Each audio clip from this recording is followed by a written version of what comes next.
طبعا الدوري المصري بدأ وشفنا مفاجآته كتير، بس المفاجأة الغريبة اللي كانت بالنسبة لنا هي ماتش الأهلي وفيوتشر، الماتش اللي خلص بالتعادل 2-2. والنتيجة الغريبة اللي مش متعودين منها على الأهلي في آخر 5 سنين كسبان الخمس ماتشات في الافتتاح، والنهارده بيتعادل وماتش حرفيا احنا ما كناش فاهمين منه حاجه. تشكيله غريبه وبدايه غير متوقعه من المدرب الجديد. شفنا مفاجآت زي ان ديانج قاعد على الدكه، وشفنا كمان وجوه جديده زي ياسين مرعي اللي كان في الدفاع. ولو اتكلمنا عن شويه تفاصيل في الماتش، بس الاول نراجع الاجوان مع بعض.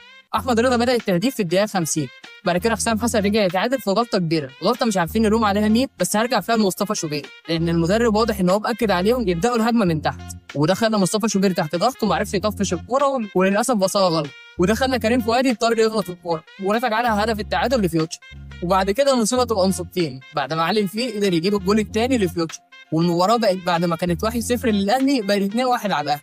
وفي اخر دقائق المباراه الحسنه اللي تعتبر وحيده في الماتش، ياسين مرعي يعرف يجيب جول التعادل، والحاله من الهزيمه كانت ممكن تبقى كارثيه.